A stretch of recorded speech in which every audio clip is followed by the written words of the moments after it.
کیونکہ یہ جو جنگ ہے، یہ جو فکری جنگ ہے، یہ آپ نے اور ہم نے سب نے مل کر ہی لڑنی ہے، قطرے قطرے سے دریا بنتا ہے۔ تفصیل میں جانے سے پہلے ناظرین، ہم اپنے نئے آنے والے دوستوں کو یاد دلائیں گے کہ وہ اپنے اس چینل کو سبسکرائب کر کے بیل آئیکن یعنی گھنٹی کا نشان ضرور دبا دیں، تاکہ جو ہم نئی ویڈیوز اپلوڈ کرتے ہیں، خاص طور پر جو کلام اقبال کے حوالے سے اور اسلامی تاریخ اور واقعات کے انقلابی پہلو کے حوالے سے، یہ ٹیسٹ جو ایسی ویڈیوز کا ٹیسٹ ہے آپ کو کسی دوسرے عمومی میڈیا چینل پر نہیں ملے گا۔ تو جو مین اسٹریم میڈیا ہے وہ تو خیر اس سے بالکل ہی تہی دامن ہے، وہ اس نے عوام کو نان ایشوز کے پیچھے لگا رکھا ہے، اصل بات وہ کرتے ہی نہیں ہیں۔ ناظرین، چینل سبسکرائب کر کے گھنٹی کا نشان دبانے کا فائدہ یہ ہوگا کہ کوئی اہم ویڈیو جس طرح کہ یہ آج والی ویڈیو ہے آپ کی نظروں میں آنے سے اوجھل نہیں رہے گی۔ شاعر مشرق کی کتاب ہے ضرب کلیم، اس کا ایک باب ہے سیاسیات مشرق و مغرب۔ اس باب میں حکمرانوں کی نفسیات اور غلاموں کی نفسیات سمیت کئی موضوعات پر بڑی دلچسپ نظمیں ہیں اور بہت زوردار پیغامات ہیں۔ یہ جو اصل پیغام ہے اقبال کا، یہ نہ ہماری نصابی کتابوں میں ملتا ہے۔ ظلم دیکھیں ناظرین، شاعر وہ ہمارا ہے، شاعر مشرق، پورے مشرق کا وہ شاعر ہے، وہ حکیم الامت ہے، لیکن جو اس کا اصل پیغام ہے وہ کتابوں میں بند پڑا ہے، جو ہماری درسی کتابیں ہیں، جو ہمارے اخبارات ہیں، جو ہمارے میڈیا ہیں، اس میں کہیں آپ کو اس کا ذکر نہیں ملے گا، کیونکہ یہ اسٹیٹس کو توڑنے والا ہے۔ ایسی ہی ایک نظم ہے نفسیات غلامی، جو سیاسیات مشرق و مغرب میں جو کتاب ہے ضرب کلیم اس میں شامل ہے۔ فرماتے ہیں سخت باریک ہیں امراض امم کے اسباب، کھول کر کہیے تو کرتا ہے بیاں کوتاہی، دین شیری میں غلاموں کے امام اور شیوخ، دیکھتے ہیں فقط ایک فلسفہ روباہی۔ تھوڑی سی مشکل اردو ہے، فارسی الفاظ کا استعمال ہے، تو اپنے ناظرین کے لیے کچھ جو نہیں سمجھ سکے انہیں کے لیے ہم بتا دیں کہ دین شیری سے مراد ہے جنگل کا قانون، یعنی جنگل کا بادشاہ کون ہے؟ شیر ہے، اور اس کا دین کیا ہے؟ اس کا دین یہ ہے کہ اس نے اپنی رعایا کی ہی چیر پھاڑ کرنی ہے، انہی کو کھانا ہے، یہ دین شیری ہے۔ اچھا، اس میں جو غلاموں کے امام اور شیوخ سے مراد کیا ہے کہ جو اس جنگل کے جو جانور ہیں، جو رعایا ہے شیر کی، جو ان کی قیادت ہے، اس کا جو رویہ ہوتا ہے وہی غلامی کے زمانے میں جو ہماری قیادت ہے اس کا رویہ ہوتا ہے۔ بڑی دلچسپ تشبیہ دی ہے آپ نے، اور فرماتے ہیں کہ وہ کیا کرتے ہیں، وہ صرف ایک ہی فلسفہ ہوتا ہے ان کا، وہ ہوتا ہے روباہی۔ روبا ناظرین کہتے ہیں روبا لومڑ کو، لومڑی کو، اور روباہی سے مراد ہے جو لومڑی ڈپلومیسی۔ اس حوالے سے آپ نے درسی کتابوں میں بڑی کہانیاں پڑھی ہوں گی کہ شیر اپنی سلطنت کے جانوروں کی چیر پھاڑ کس طرح کرتا ہے، اور جب وہ بوڑھا ہو جاتا ہے تو پھر وہ لومڑی سے کہتا ہے کہ کوئی شکار گھیر کے لاؤ تاکہ میں بھی اپنی بھوک مٹاؤں اور آپ بھی اپنی بھوک مٹاؤ۔ اور پھر جو لومڑی ہے وہ ساری عمر اپنی جان بچانے کے لیے اور شیر کی خدمت کر کے اپنا جو دال دلیا ہے وہ کرنے کے لیے اپنے یعنی جو جانور ہیں ان کو گھیر گھیر کر شیر کے پاس لاتی رہتی ہے۔ یہ آپ نے پڑھا ہوگا، ادب، اردو ادب میں بھی ہے، دنیا کے ہر ادب میں بھی یہ فارمولہ ہے۔ تو اسے کہتے ہیں لومڑی ڈپلومیسی، اور یہ لومڑی ڈپلومیسی کون اختیار کرتا ہے؟ یہ غلاموں کے امام اور شیوخ یہ فارمولہ استعمال کرتے ہیں۔ آگے جا کر آپ لکھتے ہیں کہ اگر اگر قوت فرعون کی در پردہ مرید ہو، اگر قوت فرعون کی در پردہ مرید، قوم کے حق میں لعنت ہے وہ کلیم اللہ ہی۔ یعنی اگر وہ کلیم اللہ بھی ہے لیکن اگر وہ فرعون کا در پردہ مرید ہے، یعنی بظاہر وہ کلیم اللہ ہے لیکن اندر کھاتے وہ ملا ہوا ہے فرعون سے، وقت کے فرعون سے، تو وہ قوم کے لیے لعنت ہے۔ تو اب آپ ناظرین دیکھ لیں کہ فائز عیسیٰ کیا کر رہا ہے پارلیمنٹ میں۔ وہ کہتا ہے کہ جناب پارلیمنٹ ہی مقتدرہ ہے، پارلیمنٹ جو چاہے کر سکتی ہے۔ کل اس نے کہا کہ پارلیمنٹ چاہے تو الیکشن کمیشن کو ہی ختم کر سکتی ہے، اور یہ انہوں نے کہاں سے لی ہے یہ دلیل؟ یہ برطانوی جو فلسفہ ہے سیاست کا وہاں سے لی ہے۔ برطانوی آئینی ماہرین کسی کا کہنا ہے کہ پارلیمنٹ صرف عورت کو مرد اور مرد کو عورت نہیں بنا سکتی، باقی سب کچھ کر سکتی ہے۔ بھئی اللہ کے بندو یہ ان کا فلسفہ ہے، اس کا ہم سے کیا تعلق کہ پارلیمنٹ ہی مقتدرہ ہے اور پارلیمنٹ جو چاہے کر سکتی ہے، وہ الیکشن کمیشن کو بھی فارغ کر سکتی ہے۔ الیکشن کمیشن کو فارغ کرنے کا مطلب پھر آپ یہی کہہ رہے ہیں کہ پھر وہ الیکشن ہی نہ کرائے، جس طرح آپ ایکسٹینشن خود لینا چاہ رہے ہیں، پارلیمنٹ کو بھی ایکسٹینشن پھر مل جائے گی اگر وہ الیکشن کمیشن، بھئی الیکشن تو الیکشن کمیشن نے کرانا ہے۔ تو بڑی ناظرین عجیب و غریب یہ اس میں دلیلیں دی جا رہی ہیں۔ ہمارا جو آئین ہے 1973 کا آئین پاکستان ہے، جو 1940 کی قرارداد پاکستان ہے، جو 1948 سے 49 کی قرارداد مقاصد ہے، اور ہمارا جو دین اسلام ہے، اور جو قیام پاکستان کے وقت اللہ اور عوام سے ہندوستان کے عوام سے جو وعدہ کیا گیا تھا کہ پاکستان کا مطلب کیا، لا الہ الا اللہ، اس نعرے اور اس وعدے کے تحت کیا پاکستانی پارلیمنٹ کو اتنا زیادہ اختیار ہے کہ وہ جس وقت چاہے وہ سمجھ لے کہ ماں سوائے عورت کو مرد بنانے یا مرد کو عورت بنانے کے علاوہ سارا کچھ ہی بدل دے؟ کیا وہ قاضی وقت کو بادشاہ یا خلیفہ کا ماتحت بنا سکتی ہے؟ ہمیں یہ بتائیں کہ کس اسلامی تاریخ، اسلامی قانون، اسلامی دستور کے تحت، اور پاکستان کا مطلب کیا لا الہ الا اللہ کے تحت اور قرارداد مقاصد کے تحت اور 1973 کے آئین کی جو بنیادی روح ہے اس کے تحت آپ قاضی کو بادشاہ کا ماتحت بنا سکتے ہیں؟ یہ کہاں لکھا ہوا ہے؟ ہم نے تو آج تک بڑا غور و فکر کیا، ہمیں تو کہیں سے اس کی نظیر نہیں ملی۔ یہ تو ریاست اور آئین کا اور دین اسلام کا ناظرین بنیادی ڈھانچہ ہی تباہ کرنے جا رہے ہیں 26ویں آئینی ترمیم کے ذریعے۔ یہ تو ایک ڈائنامیٹ ہے جو انہوں نے لگا دیا ہے، لگانے کی تیاری ہے پاکستان کے آئین کی بنیاد میں، بلکہ خود ریاست پاکستان کی بنیاد میں یہ لگانا چاہ رہے ہیں۔ سب کو اڑا دیں گے یہ لوگ۔ پنجاب کی ایک بڑی مشہور کہاوت ہے ناظرین، ہمیں وہ یاد آ رہی ہے کہ کچھ لوگ اپنے 2-4 کلو گوشت کے لیے دوسرے کی پوری بھینس ذبح کروا دیتے ہیں، اور یہ جو ہمارے حکمران ہیں یہ بھی کیا کر رہے ہیں، اپنے ایک فارم 47 کو بچانے کے لیے پورے نظام انصاف، پورے آئین کا بیڑا غرق کرنے جا رہے ہیں۔ اور قاضی فائز عیسیٰ کو بھی آپ دیکھ لیں، جو اس وقت نظام انصاف کے امام ہیں، وہ کیا کر رہے ہیں؟ وہ بھی صرف اپنی جو کیا کہتے ہیں کہ چند سال کی ایکسٹینشن کے لیے آئین پاکستان کی جو پوری بھینس ہے اس کو ذبح کروانے جا رہے ہیں۔ 75 برسوں سے قابض حکمران اشرافیہ کے ڈوبتے اقتدار کو بچانے کے لیے جو ہمارے نظام انصاف کا امام اور شیخ ہے، وہ در پردہ اس قوت فرعون کا مرید بنا ہوا ہے، اور کس طرح اپنی قوم، اپنی کمیونٹی کے لیے لعنت ثابت ہو رہا ہے۔ تو ناظرین، جو ہم نے لکھا کہ اقبال نے جو نشاندہی کر دی تھی کہ صدیوں سے جو وارداتیں ہوتی آ رہی ہیں، آج بھی وہی واردات ہو رہی ہے۔ جو ہمارے امام اور شیوخ ہیں وہ در پردہ قوت فرعون کے مرید بنے ہوئے ہیں، اور وہ وہی کر رہے ہیں جو روباہی ہے، جو لومڑی والی ڈپلومیسی ہے۔ تو ایسے لوگوں کو اگر ہم برداشت کرتے رہیں گے تو پھر ہم جنگل کی جو جانور ہیں، جو جنگل کی رعایا ہے، وہی رہیں گے، اور ہماری چیر پھاڑ ہوتی رہے گی۔ یہ طے شدہ حقیقت ہے، یہ تاریخی حقیقت ہے، اور اقبال نے اسی کی طرف اشارہ کیا ہے۔ ناظرین، وہ مزید فرماتے ہیں کہ جعفر از بنگال، صادق از دکن، ننگ آدم، ننگ دین، ننگ وطن، یہ ایسے لوگوں کے بارے میں ہے کہ جو در پردہ کسی اور سے ملے ہوتے ہیں لیکن بظاہر وہ کسی اور کے ساتھ کھڑے ہوتے ہیں۔ قاضی فائز عیسیٰ بظاہر امام ہے ہمارے نظام عدل و انصاف کا، لیکن کہتا ہے کہ پارلیمنٹ جو چاہے کر سکتی۔ وہ پارلیمنٹ کا غلام ہے۔ پارلیمنٹ میں کون بیٹھا ہوا ہے؟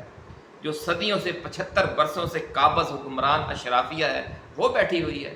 کن کا یہ در پردہ مرید بنا ہوا ہے؟ ہمارے وکلا کو، ہمارے ججز کو، ہماری قوم کو، ہماری تمام سیاسی جماعتوں کو ان چیزوں پہ غور کرنا چاہیے۔ شاعر مشرق جناب یہ ساری گفتگو آپ کو تفصیل سے کر کے دے گئے ہیں، اس لیے ہم بار بار ان ویڈیوز میں کہتے ہیں کہ خدارا کلام اقبال کا گہرائی کے ساتھ مطالعہ کریں۔ آپ کا فارسی کلام بھی پڑھیں ترجمے کے ساتھ، اور آپ کا جو اردو کلام ہے وہ بھی پڑھیں۔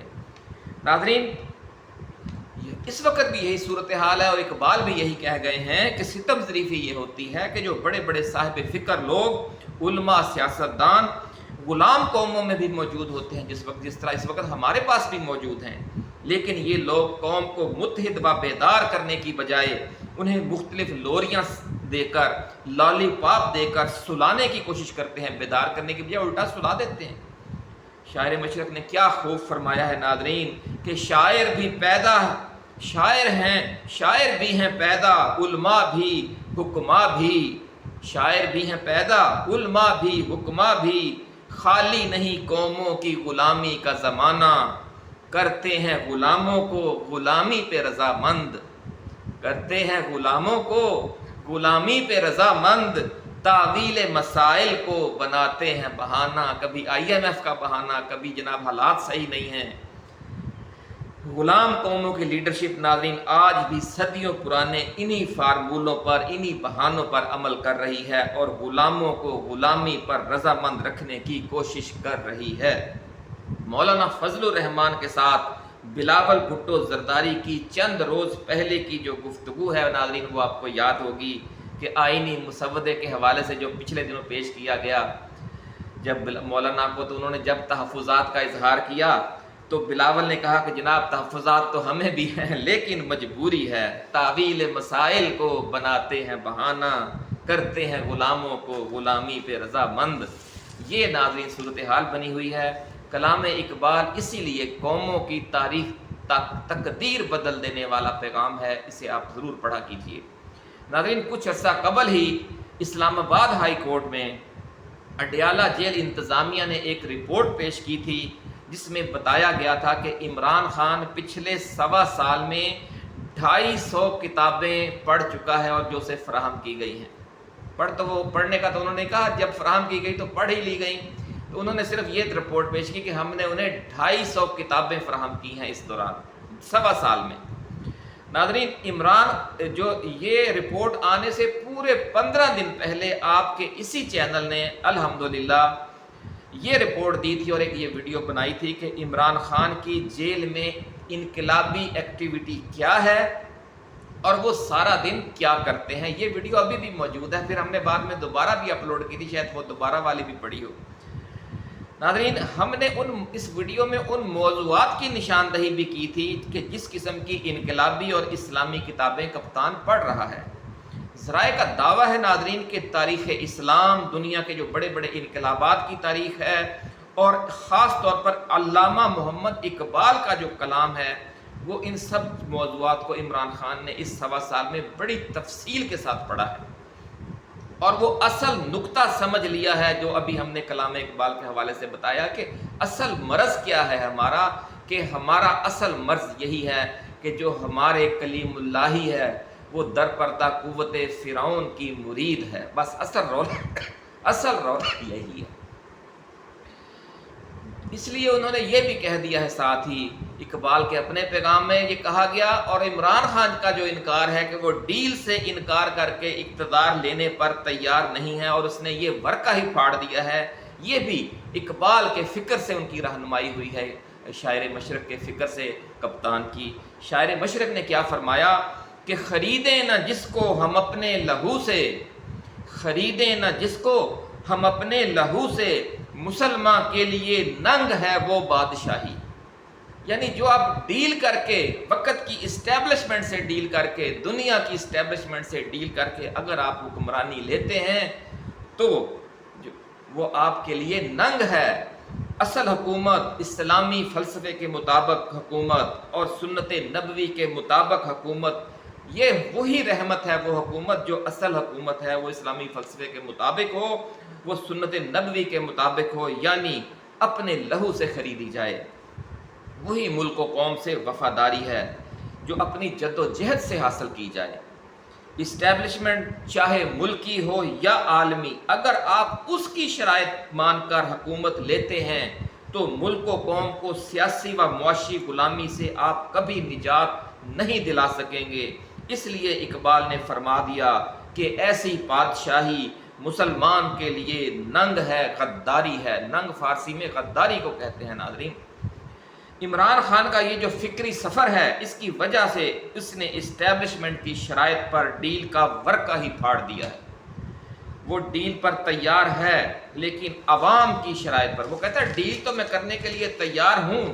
لیکن ڈیل میں وہ کروں گا جو عوام کی شرائط کے مطابق ہوگی، میں آپ کی شرائط والی ڈیل نہیں کروں گا۔ کیونکہ آپ کی شرائط والی ڈیل کا مطلب ہے کہ میں بھی پھر آپ کا غلام ہو جاؤں گا اور پھر میں غلام ابن غلام بن کر اپنی قوم کو غلام ابن غلام بنا دوں گا۔ وہ کہتے ہیں میں ڈیل کرنے کے لیے تیار ہوں، لیکن انصاف کی شرائط پر، اسلام کی شرائط پر، آئین کی شرائط پر،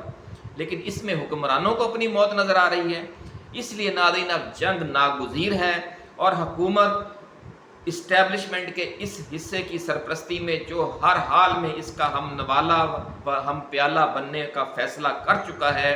3 سے 7 اکتوبر کے درمیان آئین میں 26ویں آئینی ترمیم کرنے جا رہی ہے۔ اس ترمیم کا پہلا نقطہ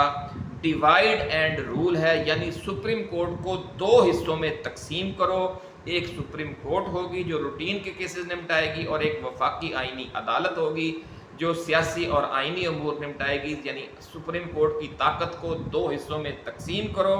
سپریم کورٹ کو حقیقی معنوں میں بھی 2 حصوں میں تقسیم کرو اور ہمیشہ کے لیے حکومت کرو۔ وکلا پاور کو، عدلیہ کی طاقت کو 2 حصوں میں تقسیم کرو اور حکومت کرو۔ یہ فارمولہ بنا لیا گیا ہے۔ اب دیکھنا یہ ہے کہ یہ فارمولہ کہاں تک کامیاب ہوتا ہے، کیونکہ نیوٹن کا تیسرا لا یہی ہے کہ ہر عمل کا رد عمل ہوتا ہے، اور جتنی عمل کی جتنی طاقت ہوتی ہے، رد عمل بھی اتنا ہی پاورفل ہوتا ہے۔ یہ نیوٹن کا قانون ہے اور یہ قانون فطرت بھی ہے۔ پاکستان کے عوام 75 برسوں سے حکمران اشرافیہ کی جس طرح کی دھونس دھاندلی اور لوٹ مار برداشت کر رہے ہیں، اس کے تناظر میں تجزیہ کاروں کی اکثریت کا کہنا یہ ہے کہ 26ویں آئینی ترمیم اونٹ کی کمر پر آخری تنکا ثابت ہوگی، اور اس کے بعد اونٹ بالبلا اٹھے گا اور اپنے مالک کی ہی گردن دبوچ لے گا۔ یہ ہے عمل کا رد عمل جو آخری ہوگا، جو ہم نے کہا تھا نا کہ وہ تنکا جس نے اونٹ کی کمر توڑ دی ہے، انگلش کا محاورہ ہے اور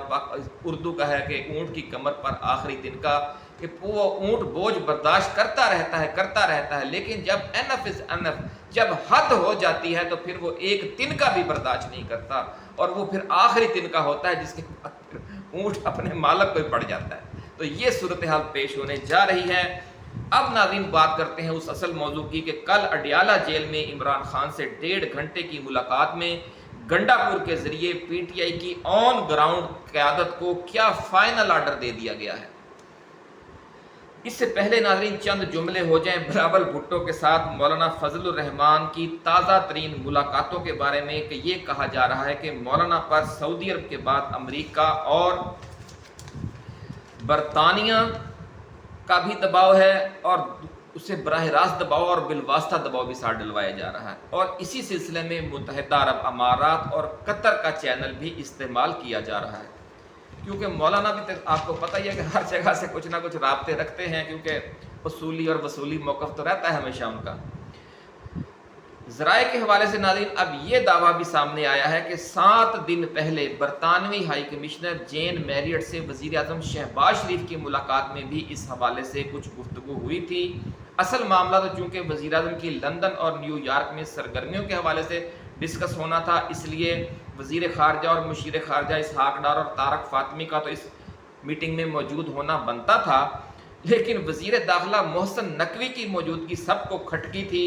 اس حوالے سے ذرائع کا دعویٰ ہے کہ جو آئینی ترمیم کا معاملہ ہے اور مولانا کا جو معاملہ ہے وہ بھی ڈسکس ہوا، اور اس میٹنگ میں محسن نقوی نے اسٹیبلشمنٹ کی نمائندگی کی۔ اس کے ساتھ ساتھ ایک نئی خبر یہ بھی سامنے آئی ہے ناظرین کہ جاتی عمرہ میں امریکی سفیر ڈونلڈ بلوم کی ہنگامی طور پر مدعو کر کے میاں نواز شریف اور محترمہ مریم نواز شریف نے جو تفصیلی گفتگو کی ہے، اس میں بھی آئینی ترمیم، حکومت کا مستقبل، IMF پیکج اور میاں نواز شریف کی لندن واپسی اہم موضوعات تھے، لیکن اس کے ساتھ ساتھ عالمی اسٹیبلشمنٹ کو یہ پیغام بھی دے دیا گیا ہے کہ جو مولانا ہیں وہ مینج نہیں ہو رہے، اور ان کے اس رویے کے پس پردہ ان کی چین اور سعودی عرب کے ساتھ کچھ کمٹمنٹس ہیں۔ ناظرین آپ کو یاد ہوگا کہ ہم یہ ویڈیو آپ کو بنا کر دے چکے ہیں کہ جو مولانا عبدالغفور حیدری کا چین کا دورہ تھا اور مولانا فضل الرحمان کا سعودی عرب کا دورہ تھا،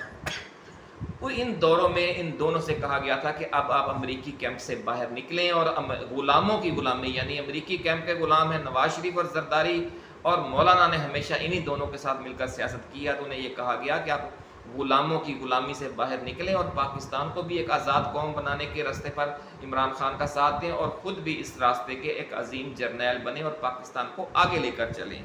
اسی لیے مولانا جو ہیں وہ اب سمجھ لیں کہ 2 کشتیوں کے سوار ہیں، دیکھیں اب وہ کس طرف جاتے ہیں۔ اب دیکھنا یہ ہے کہ مولانا کو راضی کرنے کے لیے امریکی و برطانوی دباؤ یا جو نئی پیشکشیں انہیں ہوں گی وہ کیسے کامیاب ہوتی ہیں۔ ناظرین، اڈیالہ جیل میں بیٹھا قیدی نمبر 804 کتنا باخبر ہے اور اللہ کی رحمت سے اسے دیوار کے پار دیکھنے کی کتنی بصیرت عطا کی جا چکی ہے، یہ آپ کو اب اشکار اٹھیں گے اس اینگل کو سوچ کر کہ جب مولانا فضل الرحمان نے آئینی ترمیم کے پہلے مرحلے میں اس کی حمایت سے انکار کیا اور پارلیمنٹ کے اجلاس ملتوی کر دیے گئے، تو اڈیالہ جیل میں عمران خان سے میڈیا نے اس حوالے سے سوال کیا اور ان سے کچھ تبصرہ مانگا، تو عمران خان نے مولانا کے حوالے سے کوئی تبصرہ کرنے سے گریز کیا اور کہا کہ اگر مولانا قوم کے ساتھ کھڑے رہتے ہیں تو یہ بڑی اچھی بات ہوگی، اور اس کے ساتھ ساتھ انہوں نے یہ بھی کہا کہ حکومت ہر صورت میں یہ ترمیم منظور کروائے گی، حالانکہ اس وقت یہ لگ رہا تھا کہ اب شاید یہ ترمیم والا کھیل ختم ہو گیا ہے۔ آج جب ناظرین ماحول دوبارہ گرم ہوا ہے اور مولانا کی پی ٹی آئی سے ملاقاتیں کم ہو گئی ہیں اور بلاول بھٹو سے ملاقاتیں بہت بڑھ گئی ہیں، تو بظاہر یہ بھی دکھائی دینے لگ گیا ہے کہ عمران خان کا جو محتاط رد عمل تھا وہ کتنا صاحب بصیرت والا فیصلہ تھا۔ ماشاءاللہ، اللہ تعالیٰ ان کی بصیرت مزید اضافہ فرمائے، آمین۔ ناظرین، اب آخر میں سب سے بڑی خبر یہ سن لیں کہ اڈیالہ جیل میں ملاقات کے دوران عمران خان نے گنڈا پور کے ذریعے پی ٹی آئی کی آن گراؤنڈ قیادت تک یہ پیغام پہنچا دیا ہے کہ کپتان اور کھلاڑیوں کے درمیان کسی بھی وقت رابطہ منقطع ہو سکتا ہے، اس لیے اکتوبر کی انقلابی حکمت عملی ابھی سے پوری طرح کنوے کر دی گئی ہے۔ اسے آپ فائنل آرڈر بھی کہہ سکتے ہیں۔ اس حوالے سے اطلاعات یہ ہیں کہ اکتوبر کے پہلے ہفتے سے عمران خان کی ملاقاتیں بھی بند کی جا سکتی ہیں اور انہیں فوجی تحویل میں بھی دیا جا سکتا ہے، لیکن اب اس سے اتنا فرق نہیں پڑے گا۔ پی ٹی آئی، وکلا پاور، ججز اور اسٹیبلشمنٹ میں ان سے ہمدردی رکھنے والے سب جو ہیں وہ اپنے حوالے سے یکسو ہو چکے ہیں کہ ہر کسی کے کردار کا تعین ہو چکا ہے کہ جب طبل جنگ بجے گا تو کس نے کیا کرنا ہے۔ ذرائع کا ناظرین کہنا یہ ہے کہ جمعہ ہفتہ مسلسل 72 گھنٹے کی پولیٹیکل موبلائزیشن ایک طرح کی نیٹ پریکٹس ہے۔ راولپنڈی کے بعد ایک بار پھر مینار پاکستان پر جلسے کا اعلان بھی اسی حکمت عملی کا حصہ ہے کہ اس آخری جنگ کے بڑے مارکوں کے لیے ناظرین 2 میدان جنگ فائنل کیے گئے ہیں۔ ذرائع کا ایسا کہنا ہے۔ یوں تو پورے ملک میں احتجاج شروع ہو جائے گا یہ آئینی ترمیم منظور ہوتے ہی، اور عدالتوں کی تالہ بندی سے ججز کے بہت بڑے پیمانے پر استعفے بھی آ سکتے ہیں، ایسا کہنا ہے ذرائع کا۔ لیکن لاہور اور راولپنڈی ایک طرح سے آتش فشاں بن جائیں گے اور پوری دنیا کا میڈیا پھر توجہ بھی یہاں زیادہ رکھے ہوئے ہوگا۔ لاہور کو جو پنجابی پاور کے حوالے کیا گیا ہے اور اسلام آباد راولپنڈی کو پشتون پاور کے حوالے کر کے یہ ٹاسک دے دیا گیا ہے کہ ان دونوں شہروں میں یہ اب آپ کی ذمہ داری ہے کہ یہ جو آخری جنگ لڑنی ہے۔ ناظرین، اب آخر میں سن لیں کہ جو ریڈ ریولوشن یعنی سرخ انقلاب اور کلر ریولوشن یعنی انقلاب رنگین میں کیا فرق ہے۔ سرخ انقلاب تو ناظرین آپ کو زیادہ بتانے کی ضرورت نہیں ہے کہ جو فرانس میں آیا تھا، جو روس میں آیا تھا، جو ایران میں آیا، انہیں ہم سرخ انقلاب کہتے ہیں کہ جو جنگ لڑ کر، یا جو چین میں آیا انہیں سرخ انقلاب کہتے ہیں کہ جو جنگ لڑ کر تبدیلی لائی جاتی ہے اور اس کے بعد جو حکمران اشرافیہ ہوتی ہے اس کا بڑے پیمانے پر قتل عام کیا جاتا ہے۔ یعنی انقلاب سے پہلے انقلابیوں کا بڑے پیمانے پر قتل عام ہوتا ہے اور انقلاب کے بعد حکمران اشرافیہ کا بڑے پیمانے پر قتل عام ہوتا ہے، اس لیے اسے ریڈ ریولوشن یا سرخ انقلاب کہتے ہیں۔ جبکہ جو کلر ریولوشن ہے وہ تھوڑا مختلف ہوتا ہے، اس میں تشدد اتنا زیادہ نہیں ہوتا۔ اس کی ایک مثال آپ یہ لے لیں کہ جو بنگلہ دیش کا حالیہ انقلاب ہے اسے آپ ایک کلر ریولوشن بھی کہہ سکتے ہیں۔ اس میں کیا ہوتا ہے، اس میں جو چور بازاری ہے، جو انتخابی فراڈ ہے، جو انسانی حقوق کی خلاف ورزیاں ہیں، جو سیاسی کرپشن ہے اور جو حکومتی جبر ہے، وہ کلر ریولوشن کیا باعث ہوتا ہے۔ اور کلر ریولوشن کے دوران عوام آگے سے جوابی طور پر کیا کرتے ہیں؟ وہ سول نافرمانی کرتے ہیں، سول ڈس آرڈر کرتے ہیں، سوشل میڈیا ایکٹیویزم سے کام لیتے ہیں، سیاسی احتجاج ہوتا ہے، ہڑتالیں ہوتی ہیں، استعفے ہوتے ہیں، لانگ مارچ ہوتا ہے اور اسٹوڈنٹ ایکٹیویزم ہوتا ہے۔ تو آپ یہ سمجھ لیں کہ ناظرین یہ سارا مرحلہ اب پاکستان اس منزل پر پہنچ چکا ہے۔ ہم آپ کو پہلے بھی بتا چکے ہیں کہ یوتھ اور اسٹوڈنٹس کو پی ٹی آئی نے بھی ایکٹیو کر دیا ہے، بنگلہ دیش میں بھی یہی آخر میں ایکٹیو ہوئے تھے، اور پھر جب یہ احتجاج زور پکڑتا ہے تو پھر خود جو اسٹیبلشمنٹ ہے وہ مجبور ہو جاتی ہے، ریاستی ادارے جو ہیں وہ مجبور ہو جاتے ہیں، فوج بھی مجبور ہو جاتی ہے کہ وہ اپنی اب سوچ بدلے، کیونکہ ہوتا یہ ہے کہ آخر میں جب تھک جاتے ہیں سارے تو خود فوج اور پولیس اور جو سیکیورٹی ادارے ہیں وہ عوام پر گولی چلانے سے انکار کر دیتے ہیں۔ اور آپ کو وہ عمران خان کا بیان یاد ہوگا کہ بنگلہ دیش کی طرح پاکستان میں بھی لاوا پک چکا ہے، اور اب جب یہ کام شروع ہوگا تو مجھے یقین ہے کہ بنگلہ دیش کی طرح جو پاکستانی فوج ہے وہ بھی اپنے عوام پر گولی نہیں چلائے گی۔ اپنا خیال رکھیے گا۔ اللہ حافظ۔ پاکستان زندہ باد۔